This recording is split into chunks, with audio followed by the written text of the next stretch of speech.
bonjour, nous sommes aujourd'hui samedi 1er juin 2013. Voilà, donc pas de commentaires particuliers sur les temps qui viennent de s'écouler.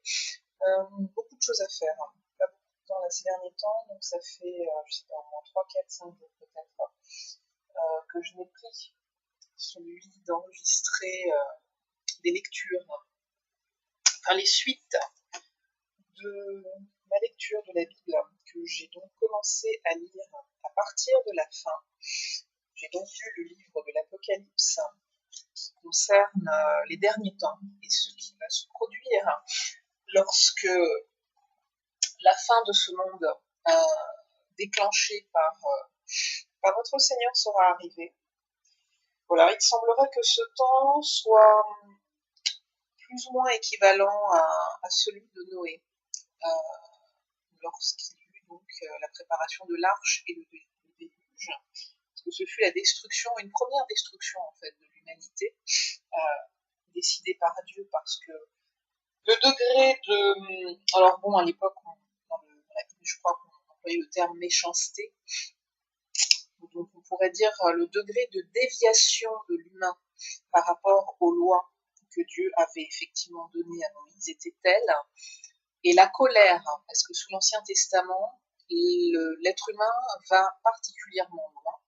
Sous le Nouveau, sous lequel nous sommes toujours aujourd'hui, c'est toujours pareil, bon, c'est différent, mais en tout cas, au début des temps, vers les débuts des temps, l'homme aussi a dévié largement, profondément de la loi, et Dieu en a ressenti une déception, un dégoût, un agacement, une colère telle qu'il a conçu à un moment donné la destruction, effectivement, de ceux qui s'égaraient sans vouloir revenir. Et Noé fut l'agent, l'un des intervenants pour, entre guillemets, épargner ceux qui respectaient, parce qu'il y a toujours et de tout temps eu des gens qui ont respecté la loi, la voie tracée par Dieu, et d'autres qui ont été divergents. Voilà, donc l'Apocalypse retrace ce qui nous attend, que nous soyons encore vivants ou que nous soyons déjà décédés et que nous revenions pour participer à l'après. J'ai donc lu tous les livres précédents, notamment celui de Jean que j'aime beaucoup, que je trouve particulièrement touchant parce qu'il est essentiellement fait état de l'amour. Et donc j'en suis arrivée là,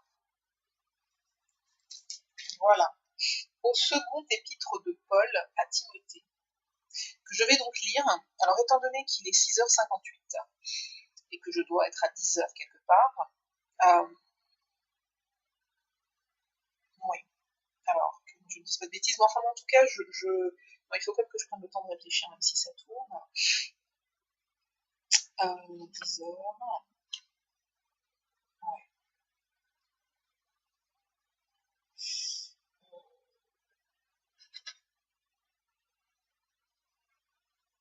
Ok, ouais, il me reste, je vais juste lire le second épître de Paul à Timothée, bien qu'il y ait ensuite, et il ne soit pas très long non plus, le premier épître de Paul à Timothée. Voilà, parce que je ne vais pas trop. Et donc, dans le second épître de Paul à Timothée, qui vient juste avant celui de Tite que j'ai lu dernièrement, il y aura donc 4 chapitres. Et la lecture de la Bible, je le rappelle, c'est une façon aussi peut-être de justifier le fait que par moment ma lecture ne soit pas complètement fluide, est assez difficile parce que l'écriture de la Bible est assez compacte, que je n'ai pas une de ces grandes Bibles où effectivement les caractères sont relativement gros et peut-être la lecture comme plus fluide. Mais la lecture de la Bible, quand on n'a pas déjà préparé et lu avant et bien intégré, le déchiffrage n'est pas forcément évident à la première lecture. Enfin bref, allons-y. Second épître de Paul à Timothée. Premier chapitre. Paul, apôtre de Jésus-Christ par la volonté de Dieu, pour annoncer la promesse de la vie qui est en Jésus-Christ à Timothée, mon enfant bien-aimé. Que la grâce, la miséricorde et la paix te soient données de la part de Dieu, le Père, et de Jésus-Christ notre Seigneur. Je rends grâce à Dieu que mes ancêtres ont servi et que je sers avec une conscience pure, de ce que nuit et jour, je me souviens continuellement de toi dans mes prières, me rappelant tes larmes et désirant te voir afin d'être rempli de joie, gardant le souvenir de la foi sincère qui est en toi, qui habita d'abord dans ton aïeul Loïs et dans ta mère Eunice, et qui, j'en suis persuadée, habite aussi en toi. C'est pourquoi je t'exhorte à ranimer le don de Dieu que tu as reçu par l'imposition de mes mains.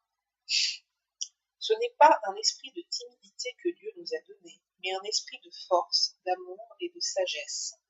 N'aie donc point honte du témoignage à rendre à notre Seigneur, ni de moi son prisonnier, mais souffre avec moi pour l'Évangile, par la puissance de Dieu qui nous a sauvés et nous a appelés par une vocation sainte, non à cause de nos œuvres, mais selon son propre dessein et selon la grâce qui nous a été donnée en Jésus-Christ avant les temps éternels et qui a été manifestée maintenant par l'apparition de notre Sauveur Jésus-Christ, qui a détruit la mort et a mis en évidence la vie et l'immortalité par l'Évangile.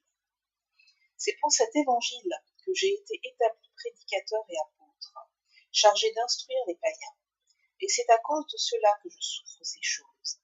Mais je n'en ai point honte, car je sais en qui j'ai cru, et je suis persuadé qu'il a la puissance de garder mon dépôt jusqu'à ce jour.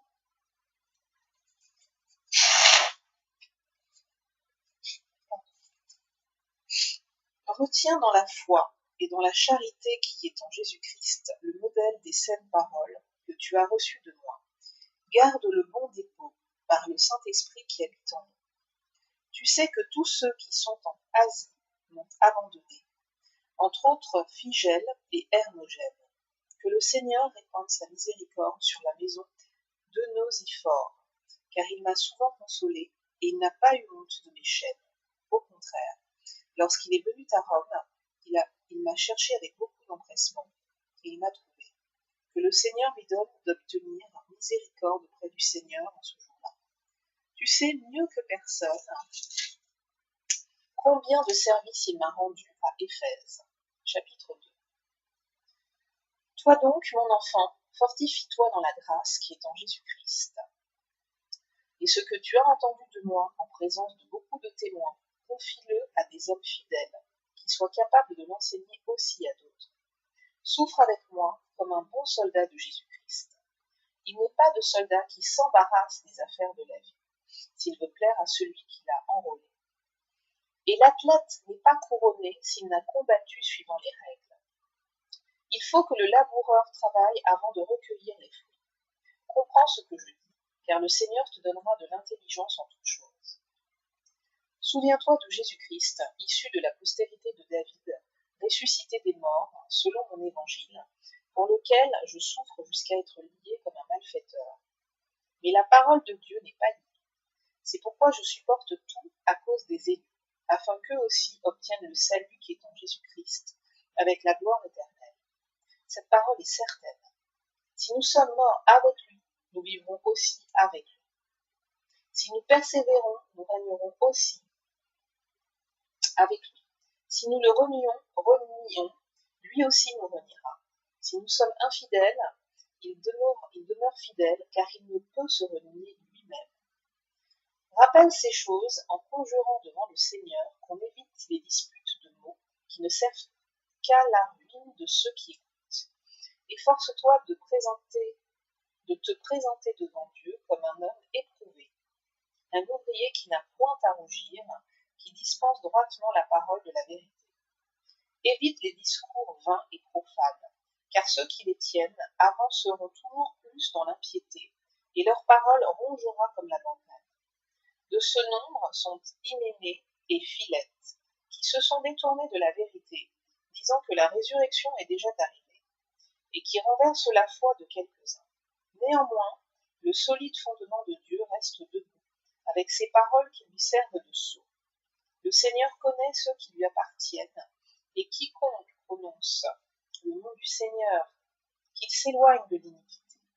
Dans une grande maison, il n'y a pas seulement des vases d'or et d'argent, mais il y en a aussi de bois et de terre. Les uns sont des vases d'honneur, et les autres sont d'un usage vil. Si donc quelqu'un se conserve pur en s'abstenant de ces choses, il sera un vase d'honneur sanctifié, utile à son maître, propre à toute bonne œuvre. Fuis les passions de la jeunesse et recherche la justice, la foi, la charité, la paix, avec ceux qui invoquent le Seigneur d'un cœur pur. Repousse les discussions folles et inutiles, sachant qu'elles font naître des querelles. Or, il ne faut pas qu'un serviteur du Seigneur ait des querelles. Il doit au contraire avoir de la condescendance pour tous, être propre à enseigner, doué de patience. Il doit redresser avec douceur les adversaires dans l'espérance que Dieu leur donnera la repentance pour arriver à la connaissance de la vérité, et que revenus à leur bon sens, ils se dégageront des pièges du diable qui s'est emparé d'eux pour les soumettre à sa volonté. Chapitre 3.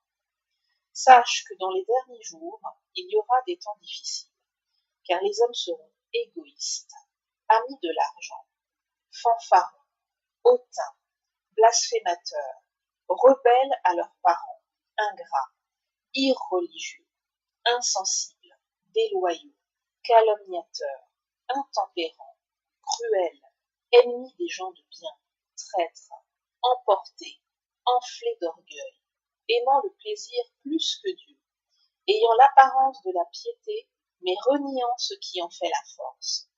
Éloigne-toi de ces hommes-là. Il en est parmi eux qui s'introduisent dans les maisons et qui captivent des femmes d'un esprit faible et borné, chargées de péchés, agitées par des passions de toute espèce, apprenant toujours et ne pouvant jamais arriver à la connaissance de la vérité. De même que Janès et Jambres s'opposèrent à Moïse, de même ces hommes s'opposent à la vérité, étant corrompus d'entendement, réprouvés en ce qui concerne la foi. Mais ils ne feront pas de plus grands progrès, car leur folie sera manifeste pour tous, comme le fut celle de ces deux hommes. Pour toi, tu as suivi de près mon enseignement, ma conduite, mes résolutions, ma foi, ma douceur, ma charité, ma constance, mes persécutions, mes souffrances. À quelle souffrance n'ai-je pas été exposé à Antioche, à Icône, à Lystre? Quelle persécution n'ai-je pas supportée? Et le Seigneur m'a délivré de toutes. Or tous ceux qui veulent vivre pieusement en Jésus-Christ seront persécutés. Mais les hommes méchants et imposteurs avanceront toujours plus dans le mal, égarant les autres et égarés eux-mêmes. Toi, demeure dans les choses que tu as apprises et reconnues certaines, sachant de qui tu les as apprises. Dès ton enfance, tu connais les saintes lettres qui peuvent te rendre sage. À salut par la foi en Jésus-Christ. Toute écriture est inspirée de Dieu et utile pour enseigner, pour convaincre, pour corriger, pour instruire dans la justice, afin que l'homme de Dieu soit accompli et propre à toute bonne œuvre. Chapitre 4. Je t'en conjure devant Dieu et devant le Seigneur Jésus-Christ, qui doit de son apparition qui doit juger les vivants et les morts, et au nom de son apparition et de son royaume, prêche la parole, insiste en toute occasion, favorable ou non, reprend censure, exhorte avec toute douceur et en instruisant, car il viendra un temps où les hommes ne supporteront pas la saine doctrine, mais ayant la démangeaison d'entendre des choses agréables, ils se donneront une foule de docteurs selon leurs propres désirs, détourneront l'oreille de la vérité et se tourneront vers les fables. Mais toi, sois sobre en toutes choses, supporte les souffrances, fais l'œuvre d'un évangéliste, remplis bien ton ministère. Car pour moi, je sers déjà de libation, et le moment de mon départ approche. J'ai combattu le bon combat, j'ai achevé la course, j'ai gardé la foi. Désormais, la couronne de justice m'est réservée. Le Seigneur, le juste juge, me la donnera dans ce jour-là, et non seulement à moi, mais encore à tous ceux qui auront aimé son avènement. Viens au plus tôt vers moi, car Démas m'a abandonné par amour pour le siècle présent, et il est parti pour Thessalonique. Crescent est allé aux Galaties, Tite en Dalmatie. Luc seul est avec moi. prends Marc et amène-le avec toi, car il m'est utile pour le ministère. J'ai envoyé Tychik à Éphèse. Quand tu viendras, apporte le manteau que j'ai laissé à Troas, chez Carpus et les livres, surtout les parchemins. Alexandre le forgeron m'a fait beaucoup de mal. Le Seigneur lui rendra selon ses œuvres. Garde-toi aussi de lui, car il s'est fortement opposé à nos paroles. Dans ma première défense, personne ne m'a assisté, mais tous m'ont abandonné. Que cela ne leur soit point imputé. C'est le Seigneur qui m'a assisté et qui m'a fortifié, afin que la prédication fût accomplie par moi, et que tous les païens l'entendissent. Et j'ai été délivré de la gueule du lion. Le Seigneur me délivrera de toute œuvre mauvaise, et il me sauvera pour me faire entrer dans son royaume céleste. À lui soit la gloire au siècle des siècles. Amen. Salut Prisca et Aquilas et la famille d'Onésiphore. Éraste est resté à Corinthe, et j'ai laissé Trophime malade à Milet. Tâche de venir avant l'hiver. Eubulus, Pudence, Linus, Claudia et tous les frères te saluent. Que le Seigneur Jésus-Christ soit avec ton esprit. Que la grâce soit avec vous. Amen. Très bien. Très bien. J'ai souvent le sentiment quand je lis la Bible. Effectivement, la parole est vivante.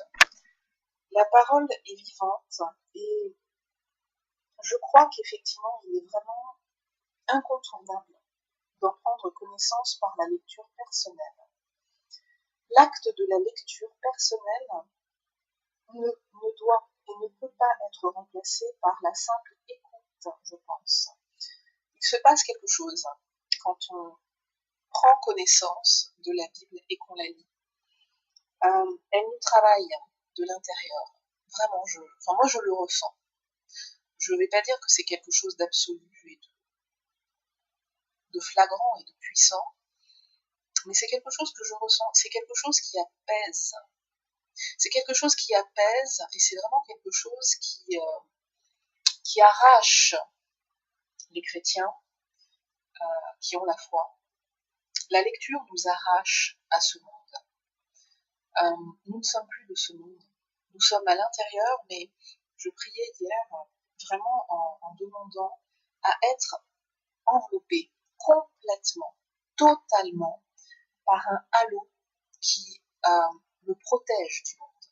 Je suis à l'intérieur et je n'ai pour l'instant pas le choix que d'y être. Simplement, je prie depuis peu, depuis mon baptême le 10 mars, je demande impérativement, après la récitation du Notre Père, mais qui n'est pas forcément une obligation dans le cadre de la prière. Pour ma part, je lis le Notre Père, je récite le Notre Père, et ensuite j'embraye en demandant à Dieu que sa volonté, la voix de sa volonté en moi, soit prépondérante, que la voix de sa volonté soit plus forte que la voix de mes passions, de mes désirs, qu'elle soit plus forte que la voix de l'ennemi, que la voix du monde, que ma volonté se soumette à sa volonté, que ma volonté s'ajuste à ou sur la sienne, que ma volonté s'équilibre avec la sienne. Je lui demande que rien ne puisse s'exprimer à travers moi, notamment en termes de pensée, de parole et d'actes, qui ne soit conforme à sa volonté et à la mentalité du royaume. Et enfin, je lui demande que le monde ne puisse rien, absolument rien, mettre sur mon chemin qui ne soit conforme à sa volonté et à la mentalité du royaume. Ce qui revient à dire que le monde qui est en fait l'ennemi, c'est la même chose. Le monde et l'ennemi sont synonymes, parce que le monde est sous la domination et l'influence de l'ennemi. Que le monde et l'ennemi n'aient absolument aucune prise dans ma vie. Et je pense que c'est le cas, parce que ce qui s'est passé pour moi et ma famille, de fondamental, mercredi dernier, le 29 mai dernier, me démontre que bien que j'ai, entre guillemets, chuté quelque temps avant, en recommençant à ouvrir ces livres d'astrologie qui sont encore chez moi. Et d'ailleurs, 2 personnes m'ont dit, Nina et ma sœur, mais que font encore ces livres chez toi, Marie? Il m'a déjà été conseillé par plusieurs personnes, il y a des années de cela, de me débarrasser de ces livres, et même, j'ai entendu parler de les brûler. Alors, les brûler, ça va être compliqué, parce qu'on ne brûle pas comme ça. Le fait de brûler, ce n'est pas un acte anodin, donc on ne brûle pas comme ça. Mais si je sors dehors pour brûler des livres, j'ai pas envie que quelqu'un me voie, me prenne pour une je ne sais quoi. En tous les cas, je pense que effectivement, je les sortirai de chez moi, parce que le fait qu'ils y soient peut permettre, à un moment donné, à l'ennemi de se condenser, j'ai envie de dire, à l'intérieur et autour, et de m'appeler à les prendre et à les ouvrir, pour lui donner encore la main et qu'il se saisisse de ma main et qu'il la tienne. En tout cas, tout ça pour dire quoi? Avant le 29 mai, j'ai réouvert 1, 2, 3 livres. Voilà. Je n'ai pas été dans l'acte de pratique, c'est-à-dire je n'ai pas été effectuer une carte, etc. Mais j'ai quand même replongé mes yeux et mon esprit dans l'astrologie. Je me suis donc remise en position d'être en lien avec les et d'accorder du crédit à ces affaires. J'aurais dû, selon Petronella, le payer. Il y a un prix à payer quand on chute. Et en plus, quand on est chrétien et qu'on sait qu'on a la connaissance. Elle est concernant les bébés spirituels dont je suis, parce que ma conversion est récente, elle date de l'année dernière, du 1er et 3 avril de l'année dernière, 2012. Je me suis baptisée le 10 mars, donc je suis ce qu'on appelle un bébé spirituel. Je démarre, voilà. Et avec les enfants, Dieu peut tout à fait comprendre et être patient. Simplement, j'ai entendu parler d'un prix à payer quand on chute. Mais moi, je ne l'entends pas complètement de cette oreille-là. Je l'entends, hein, bien sûr. Simplement, je n'oublie pas une autre parole qui pour moi est plus forte, peut-être parce qu'elle m'arrange, qui est que nous ne sommes plus sous la loi de l'Ancien Testament, où Dieu était particulièrement cruel et violent avec les hommes qui étaient particulièrement cruels et violents. Nous sommes avec la naissance de Jésus-Christ et avec le sacrifice de Jésus qui a porté le poids énorme de la colère de Dieu à l'encontre des hommes sur lui, uniquement. Il a porté pour nous le poids de la punition qui aurait dû tomber sur nous. Il l'a porté lui seul, pour nous tous. Il nous a épargnés, il nous a sauvés. Bien. Nous sommes, comment dirais-je, par ce sacrifice, nous sommes sauvés, nous sommes purifiés, nous sommes lavés. L'alliance est possible avec le Père. Pour ceux qui la saisissent et qui s'en saisissent et qui la choisissent. Pour cela, je ne vais pas dire il suffit, mais en fait c'est simple. Jésus a fait le plus dur. Pour les hommes aujourd'hui, depuis son sacrifice, il s'agit simplement de reconnaître, de connaître un minimum, et de reconnaître Jésus-Christ comme Seigneur et Sauveur, de le reconnaître dans sa vie, de l'accepter dans sa vie, et de se baptiser, de s'engager à suivre sa voie et ses règles. Bien, c'est pas si compliqué. Par rapport à ce qu'il a fait lui, honnêtement, ça n'est pas compliqué. En tous les cas, depuis Jésus-Christ, nous ne sommes plus sous la loi de l'Ancien Testament, nous sommes sous la grâce. Dieu nous a fait grâce. Il ne nous a pas détruits. Il nous a fait grâce en concevant la descente de son Fils sur terre pour porter tout le poids de sa colère et la punition, entre guillemets, sur ses épaules, sur son corps, dans sa chair. Bien. Dieu nous a fait grâce. Voilà. Il ne faut pas l'oublier, nous vivons sous la grâce et pas sous la loi. Donc, nous pouvons, quand nous tombons, être pardonnés. À partir du moment où effectivement nous sommes sincères et nous ressentons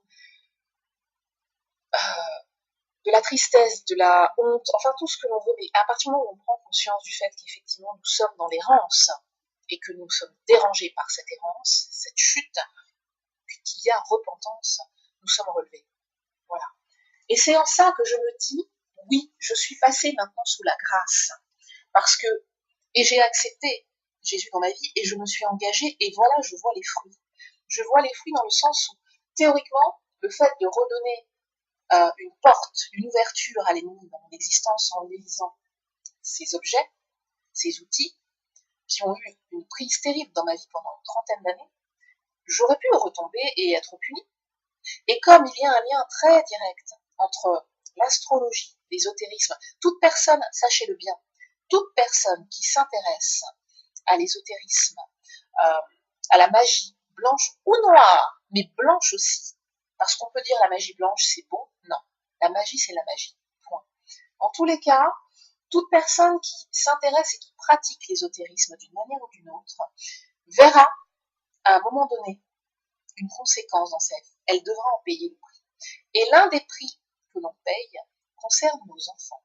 Cela retombe sur nos enfants. Donc toute personne qui pratique l'ésotérisme et qui a des enfants, qu'elle s'interroge bien à savoir quelle importance elle accorde à ses enfants. Bien, sans rentrer trop dans les détails, les 7h21. Donc on va bientôt clore. Et dans tous les cas, le fait que retomber n'ait pas eu l'impact qui aurait pu, c'était l'occasion, le 29 mai, c'était l'occasion de me faire payer le prix, encore, et encore, et de me détruire, encore, et encore. Eh bien non, de façon, et je le répète, absolument improbable, très très peu probable. Et je pense, et je finis ma phrase, parce que sinon ça va être trop ouvert, trop d'ouverture, et je vais avoir du mal à revenir fermer les portes.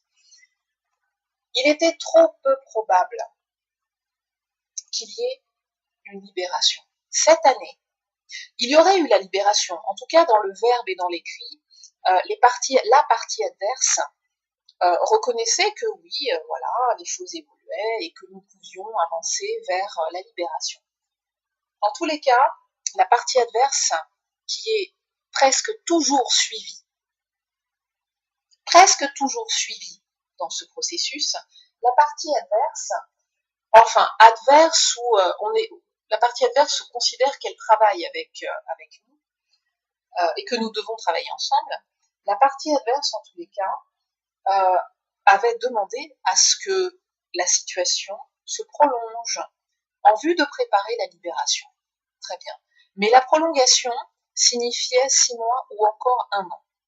Et 6 mois, 1 an, c'est quand on est déjà dans l'affaire depuis 4 ans, c'est terrible. C'est long, c'est très long et c'est pénible. Et on perd du temps.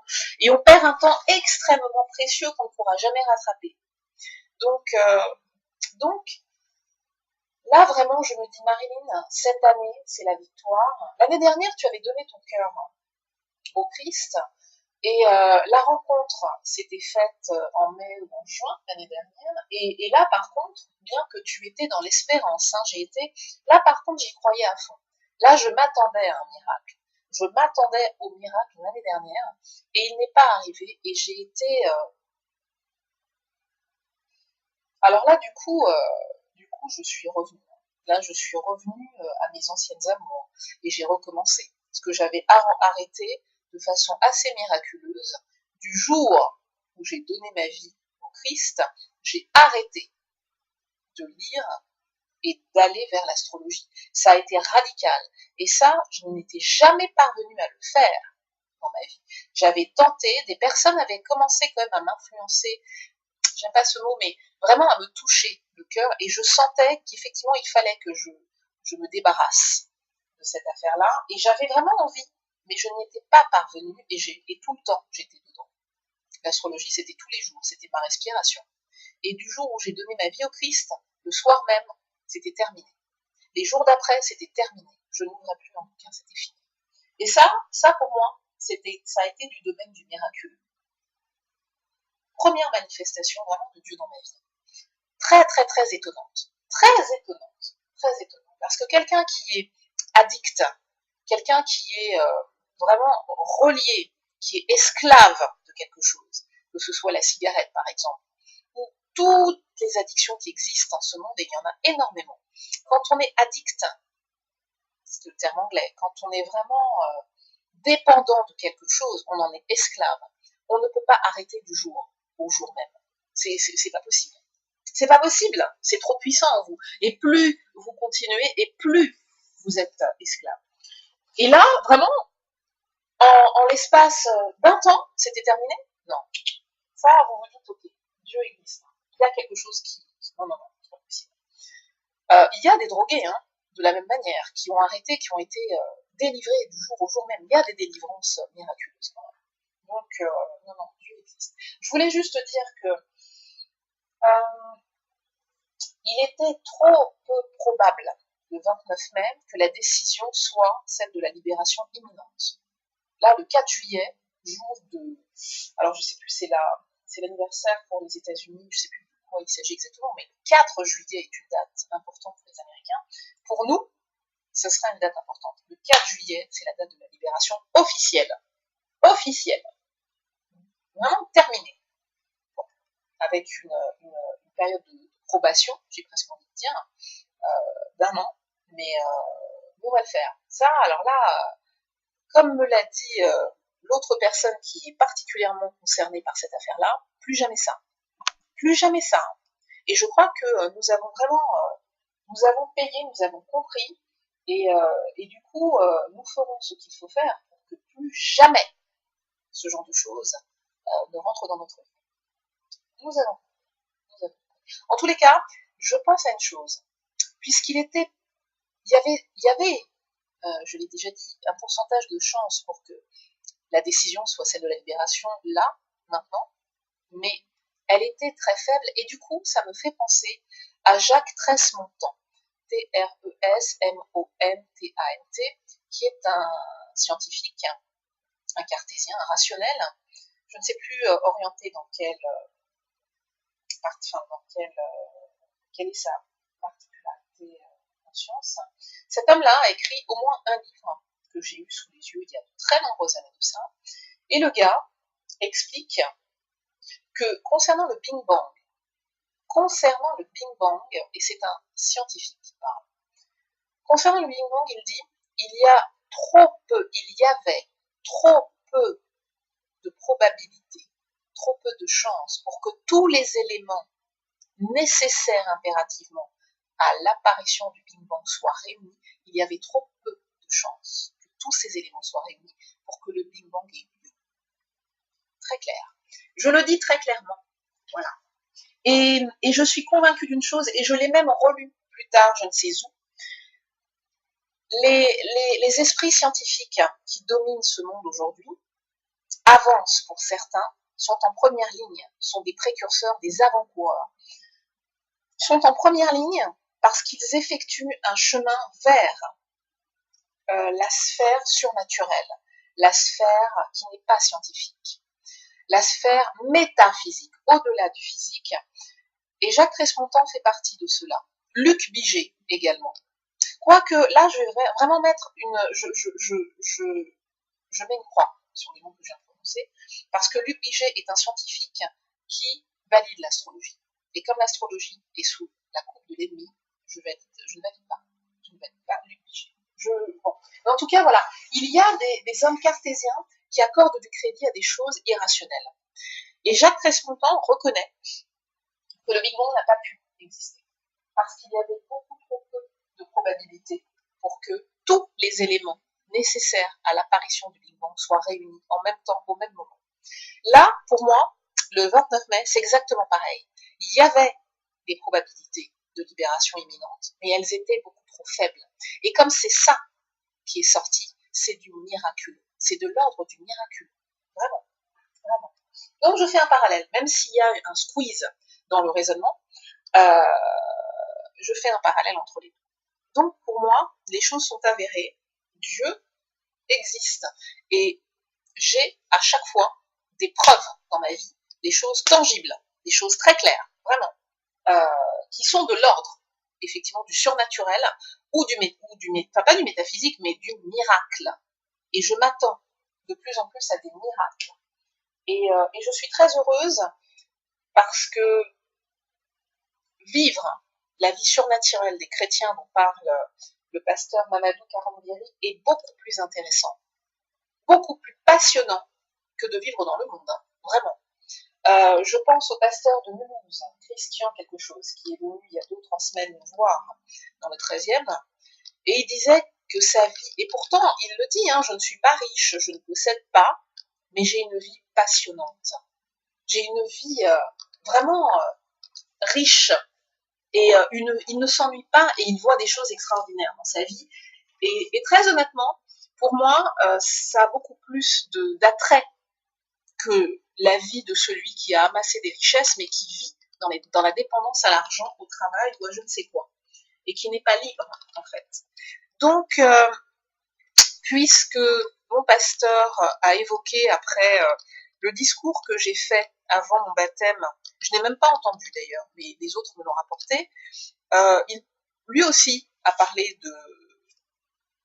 d'évangélisation. Enfin, je serais donc amenée, parce que nous sommes tous chrétiens amenés sur un terrain particulier. Il y a 5 ministères différents.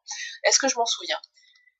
Il y a celui, alors attention, celui d'apôtre, celui de pasteur, celui de docteur, celui de prophète, et celui, je crois peut-être, j'ai oublié le 5e. Donc en fait, nous sommes amenés, nous tous chrétiens, à agir sur 5 ministères, 5 grands pôles d'action pour le règne à venir, pour l'œuvre de Dieu.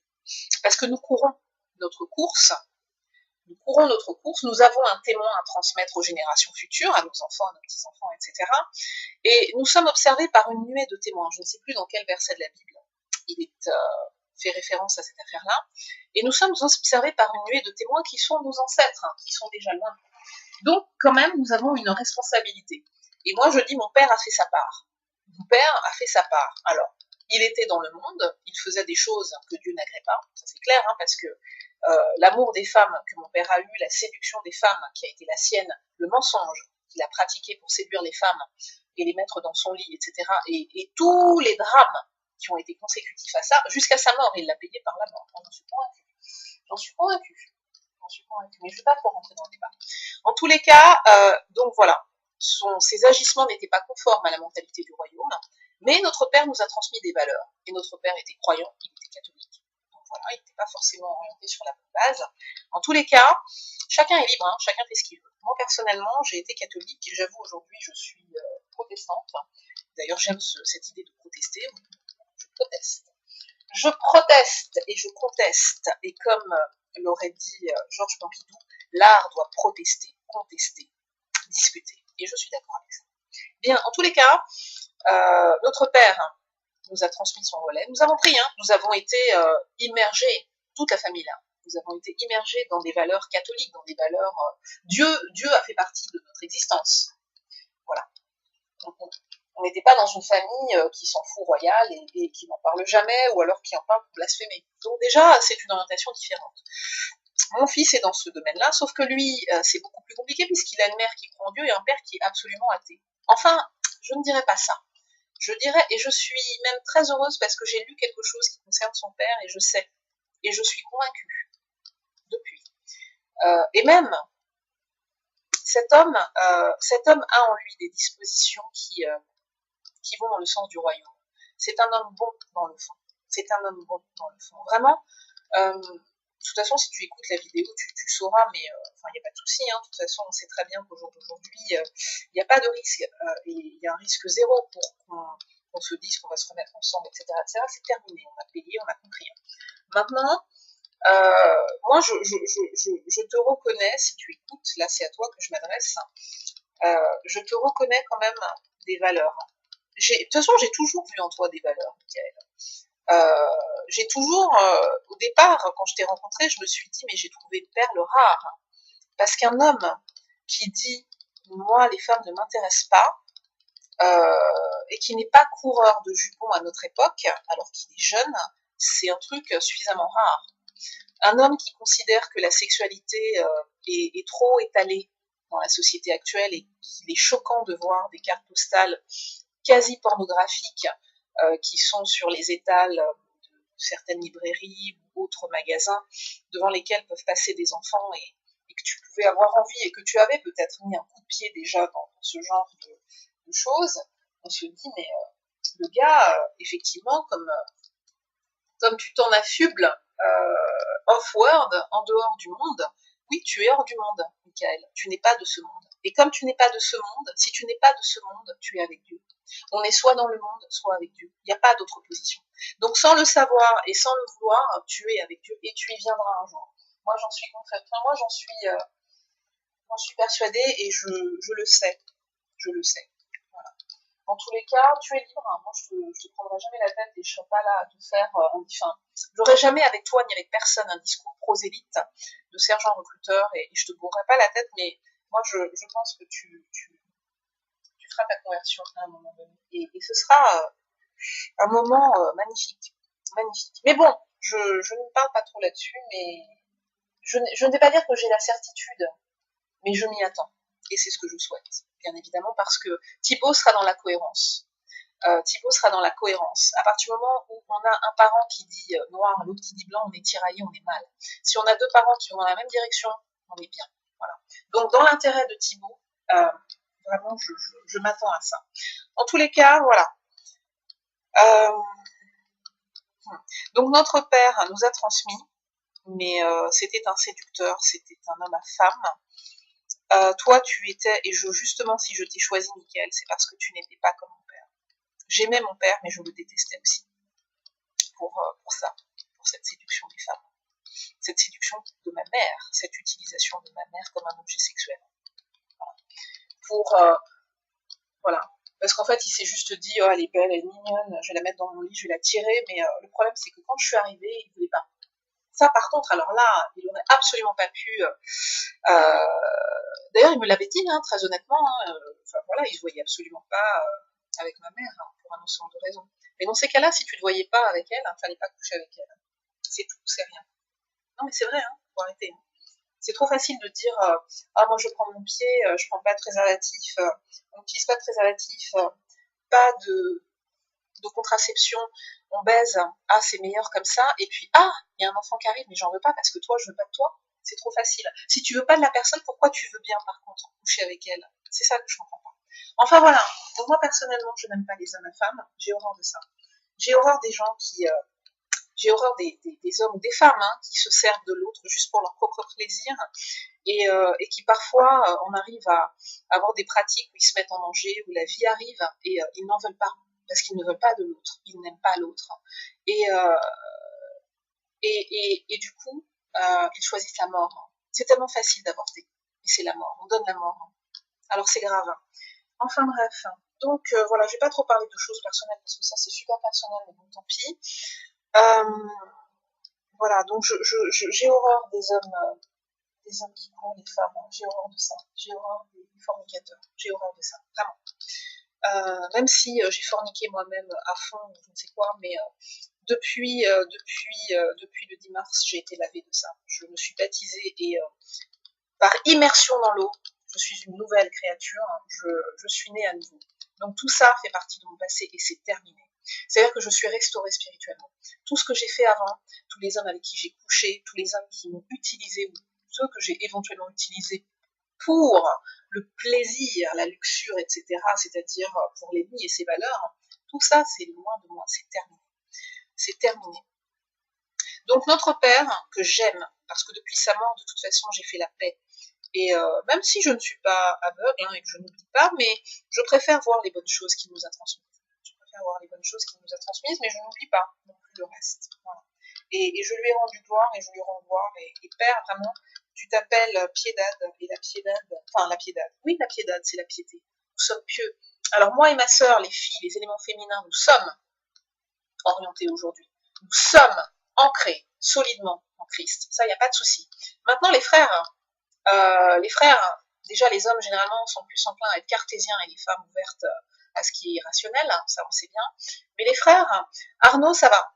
Je sais qu'il croit en toi, par contre, effectivement, voilà, il est dans le monde, il est dans le monde, il est dans le monde, mais il croit en toi et je le vois évoluer et je pense que Arnaud viendra. Par contre, Grégory ne croit pas en toi, Grégory est très rationnel, très cartésien, mais je vois en Grégory une puissance dans le verbe, parce que papa avait cette puissance du verbe, et nous avons tous à notre manière cette puissance du verbe, il nous l'a transmise. Et Grégory, vraiment, lui, je le vois. Ouais. Pour moi, c'est lui qui l'apporte pas le plus, parce que je l'apporte pas mal, mais on est, on va dire, on est à équivalent, enfin, on est à à égalité là-dessus. Je pense qu'on est sur le même, plus ou moins le même plan. On est en première ligne, mais on est aussi les aînés. Donc voilà. On est en première ligne, en première garde, et Grégory, ouais, dans la démonstration, c'est un gars, quand tu parles avec lui, mais il est puissant, quoi. Quand il te démontre un truc, tu te sens, waouh, il y a un truc. Il a un truc, hein. Il a une puissance, ce gars. Donc le jour où, si c'est son chemin, le jour où il viendra, mais il s'appelle Piedal, il est de la famille, donc forcément il viendra peut-être. Enfin, je ne veux pas paraître trop absolutiste, mais je souhaite qu'il vienne. Je souhaite qu'il vienne, et comme me disait Olivia, comme il aime voyager et qu'il a beaucoup voyagé, lui, il sera missionnaire. Il sera missionnaire. Il sera itinérant. Voilà. En tous les cas, très belle journée. Oh là, il est 7h41, c'est bon, là, il est 8h, faut que je me prépare, après, faut que je me barre. Très, très, très, très, très, très, très, très, très bonne journée. Et comme le dit la Bible, que la grâce, la miséricorde et la paix soient avec vous.